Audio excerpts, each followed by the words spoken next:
I'm Melissa. And I'm Jesse. And this is the Reimagine Success podcast. We're a husband and wife team who want to make a difference. Keeping up with the Joneses can be exhausting, and we can often lose sight of what we are accomplishing. We're here to reimagine success and to celebrate the steps it takes us to get there. Big or small, we want to showcase success stories that will inspire, motivate, and help propel you towards greatness in your own life. So come reimagine success with us, and let's go on this journey together. This week's episode of Reimagine Success is brought to you by Taking Control, a brand new album by me, Jesse Biondi. Taking Control is now available everywhere that music can be streamed. With 10 fresh tracks for you to enjoy, Taking Control is an album about not settling for what this world has to offer, but rather taking control of your life, your relationships, your situations, and your feelings. It's time to cut the strings and take control. So stream now everywhere that music can be heard. Welcome back to another Thursday edition of Reimagine Success. Hope everybody's had an extremely successful week so far. I know that we have, and it's just, a great year so far. 2022 is shaping out to be amazing. Oh, yes. And this past weekend was my birthday, and I was able to celebrate it on a red carpet with some basketball players, some professional athletes. It was a lot of fun and went to a fancy restaurant. So Jesse and I just lived it up this weekend. Yes. So, success comes in many forms, and having a good time in life, that's another form of success. So we're celebrating that this week. And birthdays, of course, are another successful year lived and another 365 to go. Yep, that's what we say. Your birthday is almost like your happy anniversary. You have a 365 fresh start to make a difference, make it matter, and do something amazing. This week on the podcast, we've got a great guest. Her name is Mona Megahed, and she's an HR professional with over 10 years of experience in the nonprofit and for-profit sectors, supporting a gamut of HR goals while spearheading organizational initiatives in HR transformation, organizational training, and leadership development. Mona moved into the HR space after starting her career as an elementary school educator, pivoting her focus on the development of organizations through robust employee engagement initiatives with an interest in business management to focus on human capital and the investment of people. Mona enjoys supporting organizational goals with a purpose and intention to contribute to the well-being of people, the environment, and the development of knowledge through science and exploration. Originally born and raised in Washington, D.C., Mona currently resides in Baltimore City with her partner and 2 6-year-old fur babies. Mona, welcome to the podcast. We're so glad to have you. Welcome. Thank you for having me, and a belated birthday to you, Aww. Melissa. Very awesome. I hope you're continuing to celebrate this week.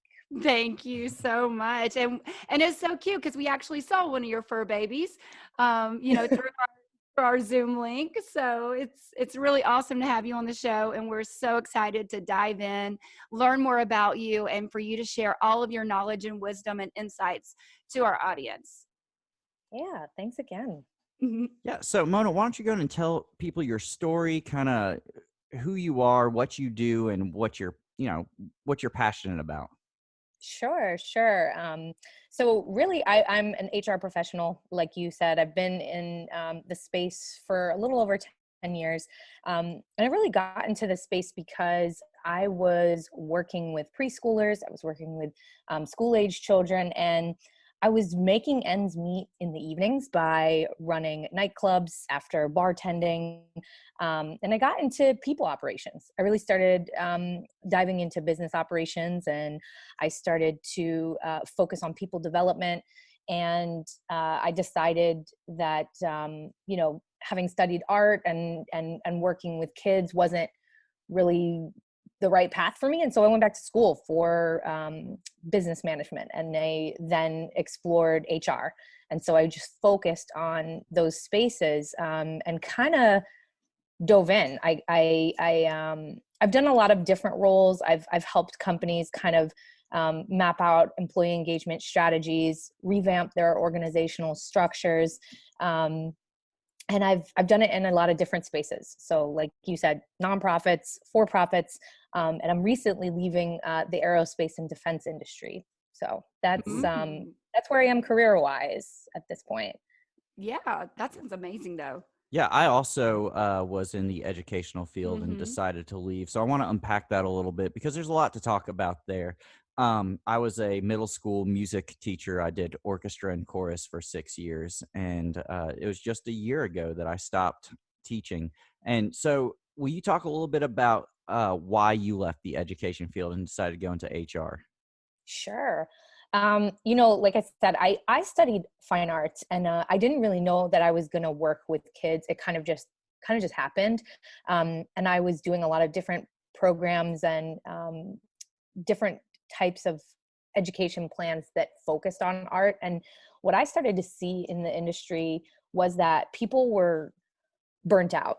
I felt like Hmm. Mhm. I thought I would meet like really passionate people. I thought I would meet people that were kind of go-getters and really excited about their work. And what I found was there was a lot of people that didn't even really like kids, and Yep. they were Mm. working in the space. They seemed like they just weren't encouraged to be creative, and I felt like it just wasn't the right space for me. Not only was it really hard to make ends meet, I just felt like it wasn't like encouraging me and exciting me the way I thought it would. So Mhm. um, because I was working at night and focusing on business management, I said, I think I want to do this full time. And so I decided to go back to school to get that foundation and to get that knowledge, so that I could do more in this space. And that's why I had to leave the education field. It was just not, it was not exciting me. Right. There I, was no room for growth as well, for Yeah, sure. I completely understand that. For a while, I really enjoyed it, but it was more the connecting with the individual kids and actually making a difference in their lives. But the teaching profession in general has become such it's a hard place to work because you Mhm. don't have a lot of support. Mhm. And like you said, a lot of the teachers that are surrounding you just seem miserable with what they're doing, and I don't know how they're making any impact on any kids' lives, Right. because they can't seem to have a reason to get up and come to work in the morning for themselves, never mind to inspire and engage our next generation. So it's really sad because a lot of our teachers are leaving that space, and ones that are excited about getting involved with kids, but I can't blame them one bit because I did the exact same thing. Yeah, I see that and I understand that, and I stay close to the industry. My partner has been a teacher and guidance counselor for DC Public Schools for over 26 years, and he's just um, he's full of stories of how those experiences can range from person to person, and I Mhm. can see it even in him, especially after COVID, just like the Yeah. support that was lacking, um, and just the the support that I think he doesn't get and his Yeah. colleagues don't get. Mhm. So, Yeah, I yeah. stayed for about a year after COVID started. We went virtual for the last half of that year, and I stayed one more year, and it just crushed my soul. And it was heartbreaking because you love the people, you love the kids, and then it turns to what it turned to, and it's super sad. Yeah. I also feel like that in education, the teachers are the ones who create doctors, create lawyers. They're the ones who, raise these children up pretty much. Like you're not only a teacher, but you're also a babysitter, you're a mentor. Teachers do all of these things in order to inspire these kids. And if teachers are not getting appreciated monetarily, just respect, support, everything, then they're not going to turn around and give that to the kids. And therefore, the kids are going to grow up, not giving it to their staff or wherever they go into their workplace. So it's just like this vicious cycle that needs to, stop at education. I feel like if teachers got paid more, got treated with respect, got what they deserved, then we could completely turn everything around. Yeah. Oh gosh, yeah. Like I mean, you've made some really powerful points there, because I think that support and being in the HR field, I think that's key, right? Is when you don't support the people who are executing, they're not going to be able to execute at their best. And I think that it's detrimental in education because it impacts our society in some really huge ways. You see it in the way people interact with others. You see it in the way people are kind of shorted on their capabilities when they go into higher education. Mm-hmm. And I mean, even the way they choose to go to higher education or not to go to higher education. I think like it's a system that's so important in our society, and I don't think we're valuing it as it should be. Right. Yes, I agree with you 1,000%. Jesse and I have had so many conversations, so many about the because he, of course he's a teacher.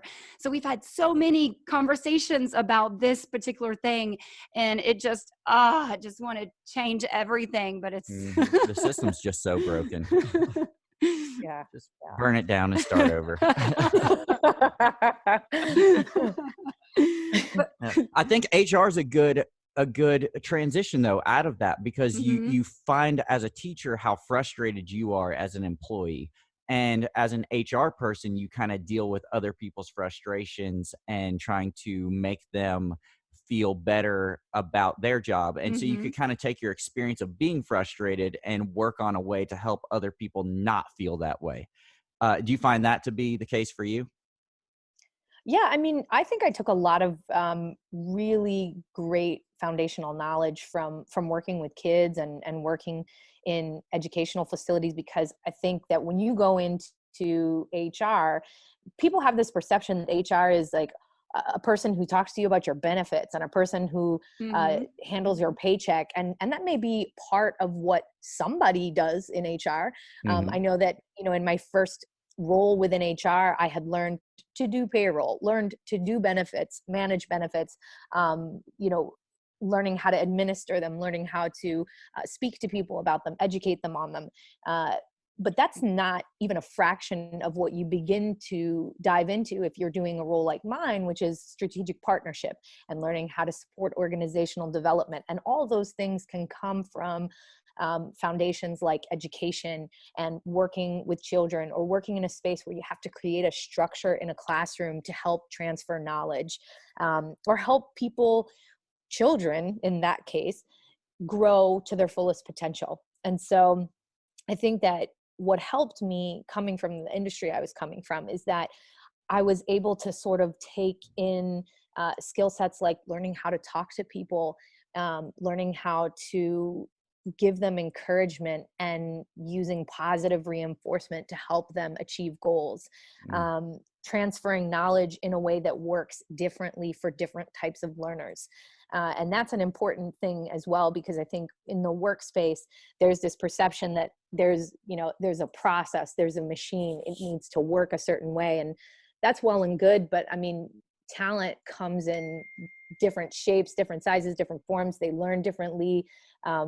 And you have to, as a company, be able to leverage talent where they can understand you, where they can use their skill sets to their fullest capacity. And I think working in education helped me with that. It helped me come into a space and learn, like, saying no is not the most constructive way to help someone look at alternatives on how to achieve something, or how to find a solution to a problem. A no should come with, how about we try this way? Or this might not work, but what about this?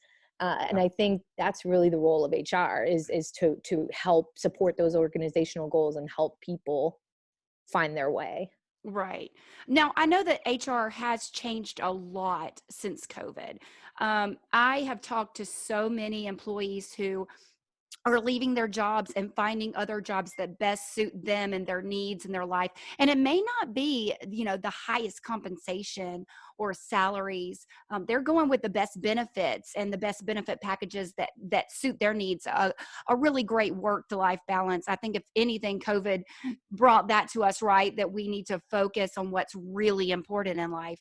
What kind of changes have you seen in HR since 2020, and what have you implemented that is the strongest? Sure. I mean, I think the biggest thing that happened because of COVID is employee mobility, right? And so I'll speak on that, and then strategies on employee engagement. So first, I mean, the the pandemic caused us to have to work differently, and when I say that, it caused us to have to go through these periods of separation. So we couldn't have people in the workspace. Remote work was kind of like the only option because we couldn't have people in spaces that didn't accommodate the 6 feet or even 10 feet or the ventilation that was needed in order to protect them. And there became this need to figure out, how can we best evolve in a virtual world?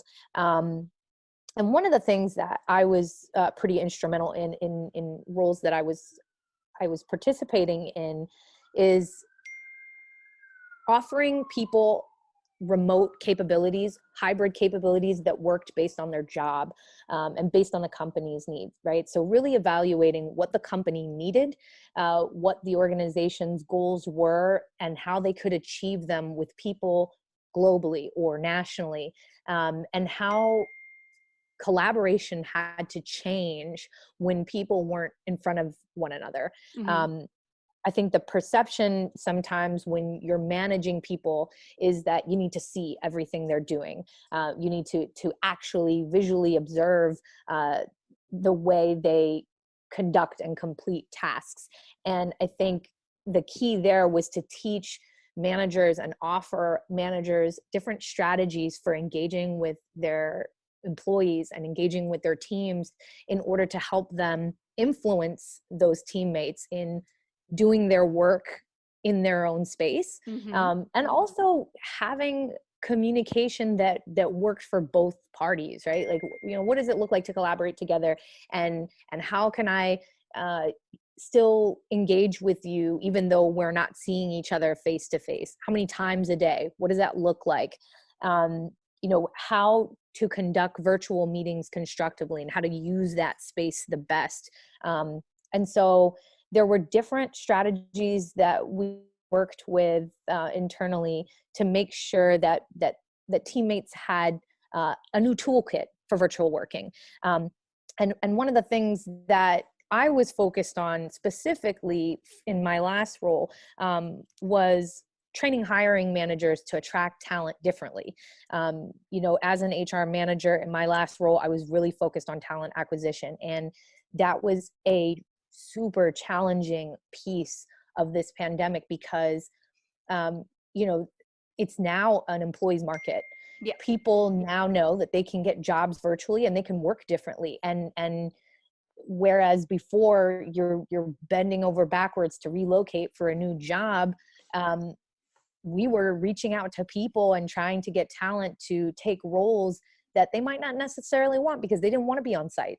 Some of the roles might have required that. They might not have wanted to relocate. They may not have to relocate because there's no reason to when you can work virtually. So I think teaching hiring managers and training hiring managers on the best way to conduct interviews and search for talent and solicit new talent was something that I was really charged with in my last role, and training those hiring managers how to build talent pools and how to keep pipelines in order to fill roles when people were, participating in the Great Resignation, or when contracts were changing.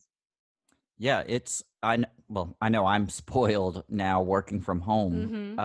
Why would I want to commute 30, 40, an hour in Atlanta with Atlanta traffic? Yeah, to get to a job when I can literally do it in my pajamas at home. Like, it makes no sense. And the fact that, while COVID was going on, I had actually just moved to Atlanta at the beginning of COVID, and the roads were clear. The traffic was great when it was in its height. Obviously, it's still going on. But now people have gone back to work, and the traffic's back up, and the pollution's back up. Smog is out there again. And it's just, it makes no sense to me that we're continuing to keep with this old model, this old way of thinking. So many businesses just went right back to the ways that never worked to begin with and are still trying to force that instead of adapting, evolving, and looking at a new way to move forward in business and in life and give people the dignity to have a little bit more freedom in their lives instead of spending the best moments of their lives in a cubicle behind a desk and making zero difference. Yeah. And also, I was reading so many articles during that time too, where the pollution was just gone. You know, the smog was gone. Even in LA, I've never seen LA without smog. I don't know how that would look. But every time you drive over, there's just a mountain full of smog where it gets stuck on the mountains. And, you know, it was just all of the oceans cleared up and the smog went away just from a month or a couple of weeks, however long it was that we were completely shut down. And I feel like if we did that more often and said, hey, you know what, this is going to be an Earth week, we're going to just shut everything down, let Earth regenerate and reproduce, and it'll be great. Yeah. I think that those kind of things are needed, not just for us, but for our planet. Yeah. Yeah, no, very valid points. I think that the challenge is that I think some industries weren't even considering it. And I mean, you know, I was working for a defense contractor, and so our clients, or our customers rather, were the U.S. government. Yeah. And one of the challenges that is presented in roles where you're working in secured facilities is that you can't necessarily access your work if you're not on site.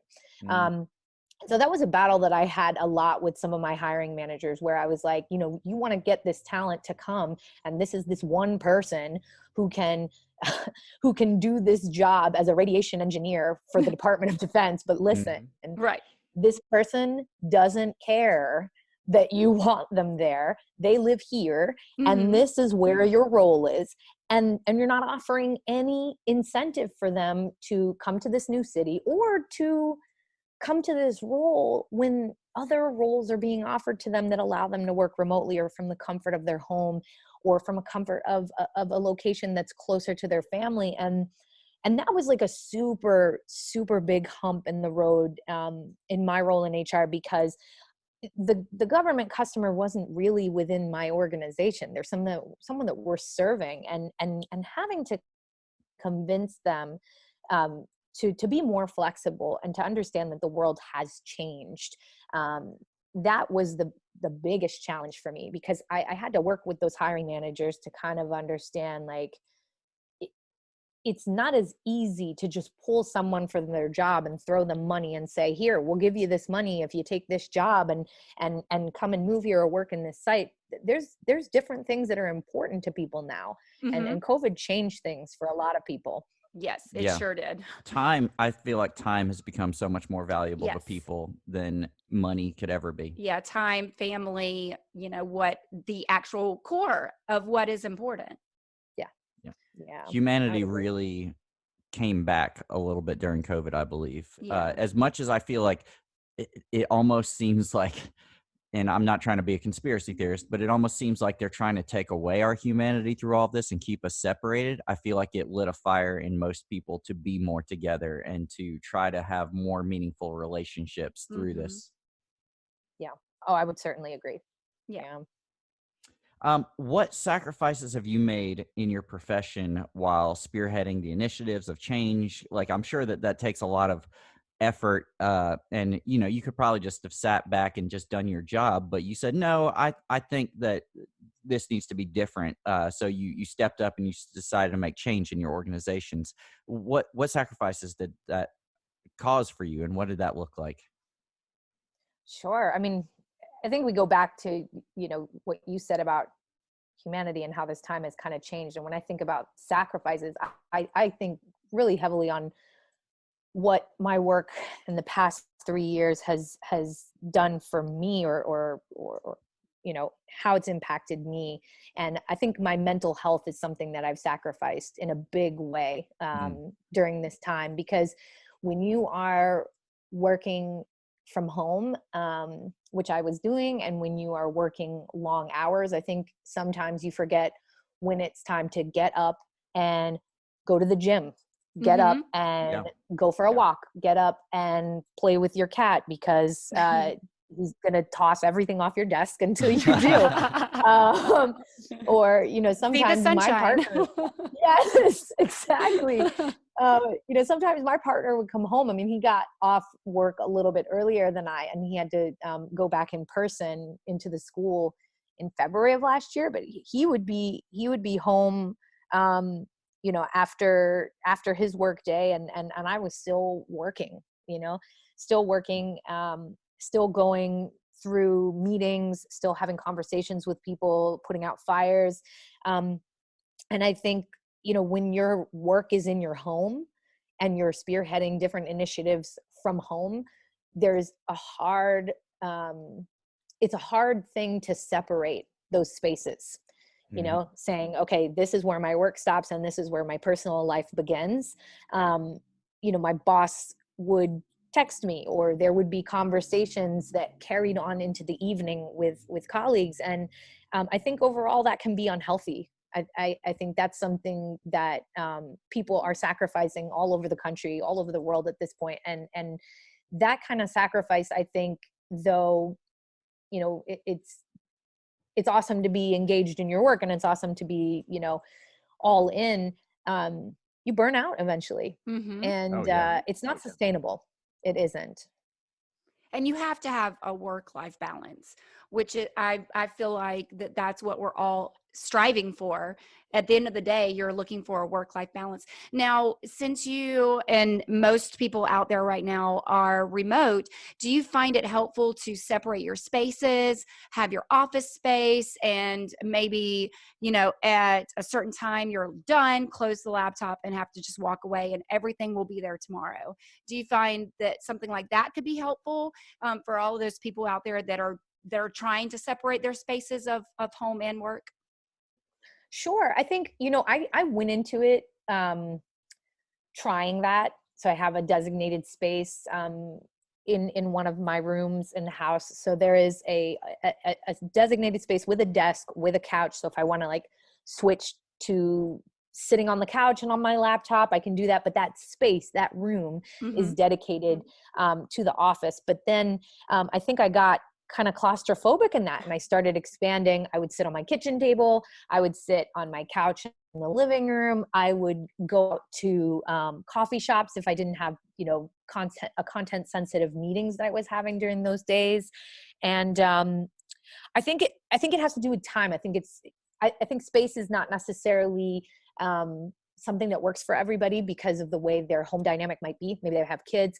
Maybe you don't have the space to be Hmm. able to allot just to an office. And then also maybe you don't want to say like, you know, this is precious space in my home and I want to dedicate it to work.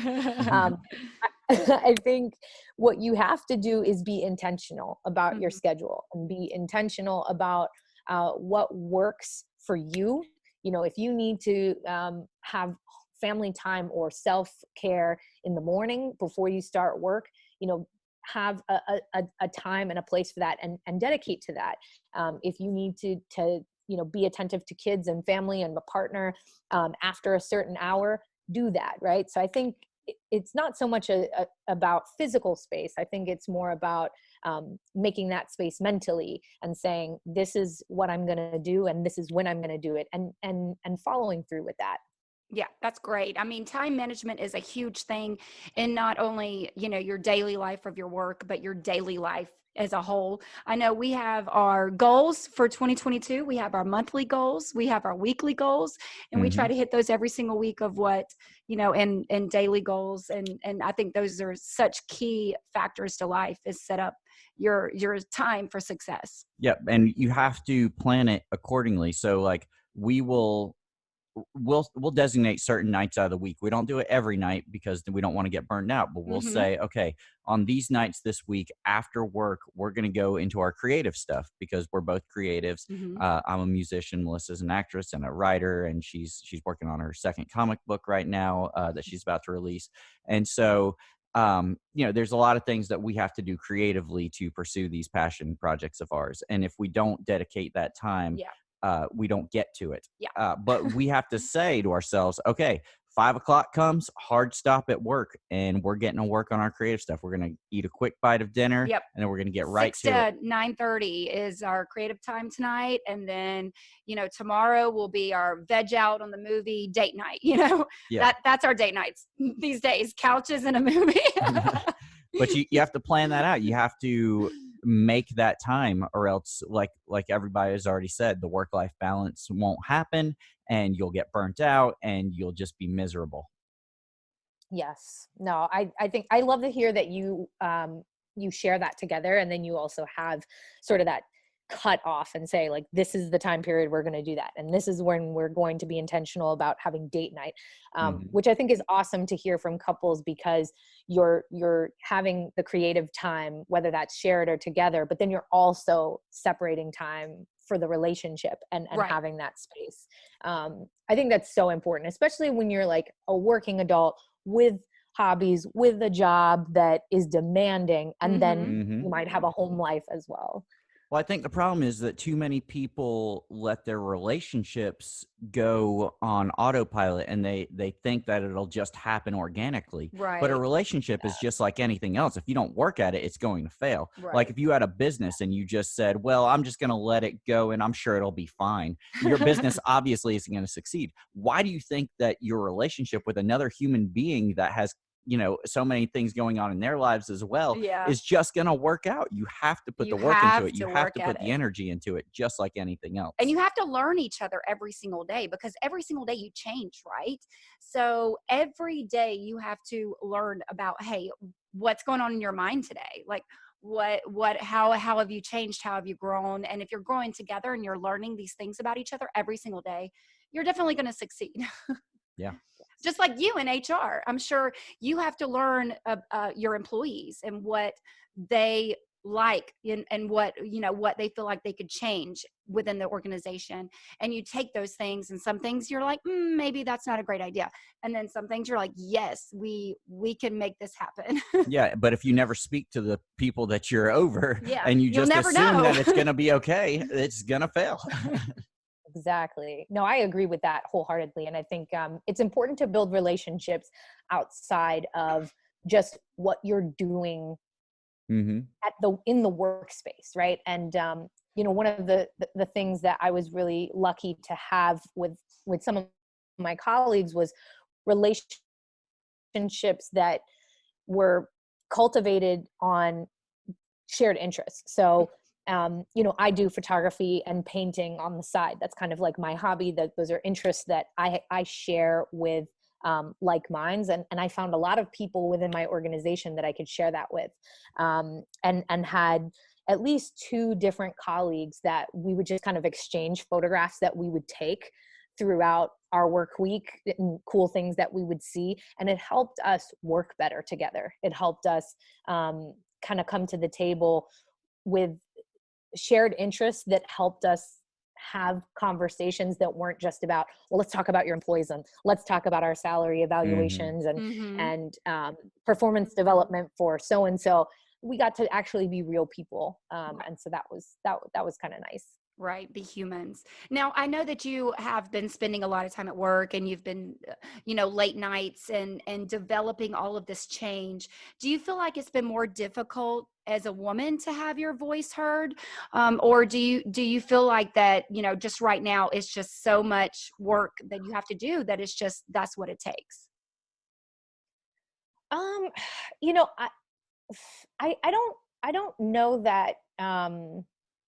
I don't know that there isn't a challenge in being a woman. I think there's always some challenge in a workspace, specifically when you are a woman. But I think there's other differences that make it more challenging, and I think that's things like perceived age. I Mm-hmm. think being a woman of color impacts my voice. I think culture may Mm-hmm. impact my voice. In my last role, I worked with a lot of people in the South, and I am obviously from the North, and our cultures are very, very different. Even Yes. perceived cultures are very Yes. different. Yes. I specifically worked with a lot of people in Alabama, and I think it was really interesting for me to be able to meet people who were on different sides of the political coin, as well as different cultural backgrounds, and meeting in the middle. Mhm. I think, when you are in a workspace, the shared goals should be your focus, right? And I think that when you focus on those things, when you focus on things that you have that are similar, or things that you share that are similar, it's easier to have a seat at the table and have your voice heard. Um, Mm. it's never lost on me that being a woman presents its own challenges. It's never lost on me that being a young woman of color impacts the way people might perceive me. I mean, both my parents were immigrants, and I saw the challenges that they had at a very young age. And my father had a very thick accent, my mom little bit, and I think that what you learn as you grow older and when you start interacting in different spaces is that how you're different because you've experienced different things throughout your life, right? Yes. But Mhm. if you use those differences to connect to people, and to share a perspective that helps bring light to certain things, that can enrich an environment or can help others' voices be heard, I think you focus less on how those differences separate you, but more so how those differences can help empower you and people like you. Oh man, I love that Right. so much Yes. because It's diversity. yeah. It's at its finest because we have to grow together. We all bring something so unique to the table, all of us. And when you listen, and not just, listen, but fully listen to someone and what they're saying, you'll learn Mhm. so much, and so much about them and so much about yourself just from learning about someone else. Yeah, and like you're saying, with with diversity comes different experiences, different levels of knowledge. Like I'm sure that you have so many things in your life that make you so much better for the things that you're doing than say the things that are in my life. And if I just come into a situation, I assume, oh, you're a woman of color, you for whatever reason, I think I'm better than you because I'm a strong white man. Mm-hmm. Like Oh that's yeah. that's such an ignorant mindset and something that I really, God, I I long for the day when all that's behind us. And I Yeah. hope that someday our future will hold that when everybody is seen on an equal playing field and that Yeah. we rise above this stupid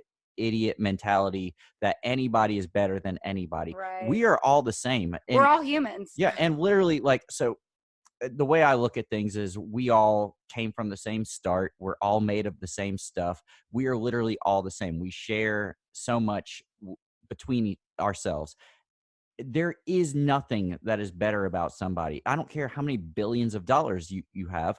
You don't have the right to speak to me as if I'm not a human because I'm a person just like the Mm-hmm. billionaire, just like anybody in this world. And people need to be treated that way. And actually, Mona, I have a really funny story from the beginning of my career. I've always been in marketing. I went to school for marketing, and I was the marketing director. I was about 20 years old and worked my way up through school. And I ended up having to fire one of my salesmen that was he was over half my age. And he basically came back to me and said, "No, you're not firing me. You're too young to fire me." And I said, "No, I'm sorry, but I am your boss and you are fired." And, it's just funny that somebody comes back to someone and people look at you if you're young and you have a driven mentality. And, I worked hard. I worked really hard, went to school full time, I worked full time on top of that and worked my way up in the company. And that was something I was very proud of. And people look at you and say, "Oh, you're too young. You don't know how to manage people. They Mhm. don't give you the credit." And I was like, "Hey, this is what I'm doing." I think it's like what you bring up is interesting because that was some of the challenges that I had in my last two roles because I've often been told in the workspace that I look young, which I find wildly inappropriate because it's like, Right? first and foremost, I don't care what you think I look like. It's irrelevant to what I Yes. bring to the table. Yes. As is your Secondly, age in general. exactly, Yeah. exactly. But quickly after I start speaking, I think that perception kind of gets thrown out the door, because I've definitely had spaces where I speak on a topic, or I speak on an area that I'm trying to advise someone on, and something might come up, well, like, oh, well, how much experience have you had with that? Well, I feel like probably more than you, hence Yes. why I'm talking to you about this and advising you on how to go forward here. And I think the only way I've been able to combat that is really just be myself and continue with my convictions and where I'm going, and what I need to carry out. Mhm. It's funny because in HR, one of the things that you learn is what's protected by law and what's not protected by law. And age discrimination is very clear and defined for people over a certain age. But when we talk about the way people may get devalued because they're younger or perceived as having less experience, Mm. that's not as set in stone, right? And that's not Mhm. something that's protected by law. And so I think when you get into a space and you are young in your career, or you're perceived to look young physically, the only tool that you have really is your knowledge. All you Right. have is the skill set that you bring, and how you execute. Because people are going to perceive whatever they want to perceive, right? Yep. I mean, they're Absolutely. gonna think whatever they want to think. I think physical differences is one of the quickest things we can assess about another human being. It's one of the reasons why I always wear long sleeves. I mean, I'm covered in tattoos. You would never know that, right? Hmm. But I could never go into a boardroom and come in with 2 sleeves of tattoos and get the respect that I could get if I came in with a business suit, or came in with long sleeves, or came in dressed a certain way. And that's the ugliness about It's sad. humans, right? Is Yeah. that we judge, and we have these perceived notions about what people must be like, or who they Mhm. must be based Yeah. on what they look like. And so I think, that's one of my one of the most exciting things to me about HR is being able to help people navigate through unconscious bias, and to put away those ideas, and think larger, Yes. and think even about how those differences can help bring new ideas to organizations, how they can help elevate debates, Yep. Exactly. I was actually reading an article about a 13-year-old, 13, who was graduating, like going into college or graduating college. And she was like 13 years old. There are brilliant minds out there. And, I just feel like that people will look at her when, say, she's 18 or 19, she's out in the workplace, and they're going to be like, what can you bring to the table? And she's like, hello, I graduated college when I was 13. Like, Yeah. it's just amazing to me, and I really want to get out of that mindset. I want all of us to get out of that mindset. I actually saw another article where someone was in a board meeting with tattoo sleeves, speaking of that, and it was out there and open. And I feel like that you should be whoever you are, and whoever that is, you should be able to walk into a room, people respect you, don't look at you anyway until you talk, until you speak, and then maybe you do come off as an idiot, and they're like, okay. Then you can be judged. Yeah. Let them judge us by Then you our can be words, not by our judged. tattoos. But until then, all of that does not matter. Yeah, I just saw where the first news anchor with facial tattoos finally made it on the air. It was Yes. really cool. Like Yeah. she Wow. had like some cultural style tattoos on her Mhm. neck and chin, and she actually got a job as a news As a news anchor. anchor. So Yeah. it's good to see that there are strides being made. We just have so far to go as a society. Yes. Yep. Oh, I would agree. Um, so talking about different strides that are being made, Melissa and I are kind of, um, we are highly interested in science. I wouldn't say that we have scientific minds per se, because we're very artistic, but it fascinates the heck out of us. We're learning. We're into space We're and the reading. earth, and all the different things that are being created, and we like to stay on top of that kind of stuff, what's happening in our world and in our universe and everything like that. And you had mentioned in your bio that you're passionate about developing knowledge through science and exploration. Can you elaborate on that a little bit? Sure, sure. I've been very fortunate to be in spaces where science has always been at the forefront of the work for the organizations that I've worked for, right? So I started my career with the World Wildlife Fund. It's all about exploration. It's all about science, conservation, animal rights. And, I'm coming from the aerospace and defense industry where we've worked a lot with NASA, and just studied how space impacts the decisions that businesses make when they decision or how they innovate. And that space is really interesting for me because I am really driven by knowledge, really driven by science, and I am a huge proponent of exploration because I think it keeps us guessing, it keeps us learning. And the way I say that I'm interested in supporting spaces that are focused on science and exploration is that I want to continue to participate in spaces that push the needle forward, and they help people explore. They help great minds with the tools and the resources that they need to continue exploring so that more knowledge is brought to the table. And whether that be the way we operate in business to reduce waste so that we are not destroying our natural resources, and we're able to conduct business in a more thoughtful way, in a more or less wasteful way. I think those are things that really interest me. Supporting scientists who are breaking through with innovations in the way things are done, whether that be through technology or through helping us exist in spaces together where this pandemic doesn't have to happen again, and that we can continue on. I think I'd be interested to see how we support people in spaces that allow them to creatively find solutions to some of the bigger problems that are facing society today. And I could go on and on about what those issues are, but I think all of us know that, The issues. at the present, at the present time, it would be really, really nice to understand how to stop this disease from spreading and mutating. I would love to understand that, because I can't tell you how troublesome it is to me to wonder if by spring and by summer and by fall, there'll be 5-6 more variants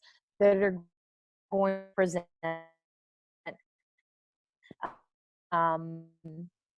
new barriers for business. It's not just about supporting these people in the work that they do so that, all these breakthrough innovations can come to the forefront, but really it's so that we can keep living.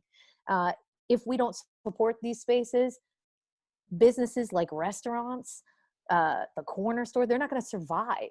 They're not going to survive in this world where a disease like this continues to touch people and kill people, and create barriers in how we connect with each other. So I'm a huge proponent of supporting industries, companies, and people who are trying to connect people and bring knowledge to the forefront. Oh, yes, Mona. Now, everything that you have answered and talked about and said today has just been beautiful. You are such an amazing human and doing so much for the world. And I commend you for just going at it and making change and making a difference. So here at Reimagine Success, we just want to applaud you for doing everything that you're doing. Absolutely. Thank you. Thank you. It was wonderful to get to talk to you all. Thank you. Yeah. And speaking on that, we always ask our guests, what success stories have you had recently that you would like to share with us and the world? Sure. I would like to, kind of bring it back to reimagining success, right? And Yes. talking about all the different things that we've touched upon today, and say that as a person who has participated in the Great Resignation as of a month ago, I would tell people to continue to strive to do works for you, and not to compromise, what your own goals are. So something that has been big for me is saying that even if I've achieved my goals, it was a huge thing for me to become part of HR leadership. When I went back to school, that's what I said I wanted to do. I said, I want to be a strategic partner. That's where I want to be. I want to go into the space and help business develop. I want to be that person that helps with employee engagement and learning. And I achieved that really fast out of school. And I got a role in HR leadership, and I was very lucky to be able to do a lot of things that were interesting and fun and helped me grow. And I thought it was enough because it was the role I wanted, right? But it wasn't necessarily with a culture or a company that really fell in line with my passion, right? I really thought I was just not happy in the space that I was. And so, I set myself up to be able to leave my role at the end of last year. And I promised myself that I would take like a sabbatical. And I said, don't take another job unless it is with a company and an organization that you support 100%. Don't take a role unless you are so behind what that company does that you can go in every day and be a champion for their goals, that you can love what they're doing, right? And I did that. I've spent the last 6 weeks saying to myself, like, I'm going to go for the job I want. I'm going to go for a company that I want to support. So not just necessarily a title. I didn't need something to match exactly what I had. And I had to remind myself that. So I turned down some opportunities. I held out. And next week I will be starting with an organization that has been inspiring me and influencing me since I was a child. They're an inspiration for me in my art, my photography. I've been able to see the world through their lenses. And I know it's because I said to myself, don't just go with the highest bidder. Don't just go with a company that's going to give you a fancy title. Go with a company that you love. Like, you actually have to love what they're doing. Yeah. And so I think that's a great success to me, because I think a lot of people won't do that, right? They'll say to themselves, like, I just have to have something. And I forced myself not to do that. Oh, it gives me chills. I love it. Yeah. I'm sure you're specifically not saying what organization it is because you haven't started yet. But Mona has told us where she's going to be starting, and we can't be more excited for you. We're It is so proud. such an honor to get to work for that organization. Like, it's mind-boggling. Like, I was telling Melissa, like, I wish I could get into one of these organizations that are just inspiring, like you said, the one that you could really get behind. And Mona, that goes back to not settling, right? Everything in life, we should not have to settle. You should never have to settle. We should get everything that we want in life. And when we get out of that mentality of not settling on a relationship, not settling on a job, not settling on a location, just not settling, we will get everything we want out of life. And it's manifesting, right? You said, you earlier, you said, I am going to go to college. This is the position I want to get into. This is what I want to do. And I feel like a lot of people go to college and they're like, oh, I'm just going to go get a degree in business management. But what do you want to do? I don't know yet. Well, then you know what? You're not going to get a job in business management. You don't know what you want to do. Right. So you are an inspiration to those that are like, hey, you can wait a little while, before you realize what you want to do. And then once you know what you want to do, don't settle, go get it. Absolutely. Yes. That's amazing. I love it. Well, thank you so much for inspiring our listeners. Is there somewhere that they can reach out to you? Any kind of social media platforms that you want to LinkedIn. give? Yeah, your LinkedIn. You say you're a photographer and artist. Maybe you want to share some of your art with the world. We'd love to feature that. Sure, sure. To connect with me best, obviously, I can be found on LinkedIn under Mona Megahed, so just my name. And then if listeners can wait just a little while, I am trying to release a website in spring, early summer at the latest, and it's going to be under Mo Mega Gallery. So it's going to feature my photography. Awesome. I can also be found on Instagram under Mona is me. And so you can see some of my photos and some of the travels that I've had around the world and the photos that I've taken on those travels. But yeah, I can be found online in those spaces. That's great. That's awesome. Well, Mona, you are such an inspiration. Thank you so much for being with us today and for sharing your insight and giving us just all this knowledge that we didn't have before this. So you're amazing. Thank you so much for being here. Yeah, we'll definitely have to have Thank you you. back once you get established into your new position, and Oh, yeah, we have to you get talk settled about in, it. and get a follow up with you down the line. I would love to share and love to spend time with you both again. Thank you so much. All Thank you, right, Mona. talk to you soon. Thank you. That was such a good interview. Mona just really shines a light on a lot of issues that people are facing in the workplace and things that need change desperately. Oh, yeah. I know for all of our listeners out there, you can change your life at any moment. At any moment, if you are settling, just keep this in mind. Don't settle. Don't do it. Don't do Stop. it. Because you are worth so much more than settling for something. And it doesn't matter what it is, if it's a relationship, if it's a job, don't settle. You are worth so much more. And we want to celebrate you and all of your successes every single week. So we love to hear your comments. We love to hear your passions. We love to hear your success stories. So share it with us anytime that you guys feel free. We're always available, reimaginesuccesspod@gmail.com. And this has been a Creative Global Entertainment production. Did you get motivated? Do you feel inspired? Don't worry about keeping up with the Joneses anymore, and don't forget to celebrate your successes every single day. Thank you for taking this journey with us. Follow us at Facebook and Instagram at Reimagine Success Pod. Email us at reimaginesuccesspod@gmail.com and let us know what your successes are. New episodes every Thursday at reimaginesuccesspod.com. So let's change our mindsets and reimagine success.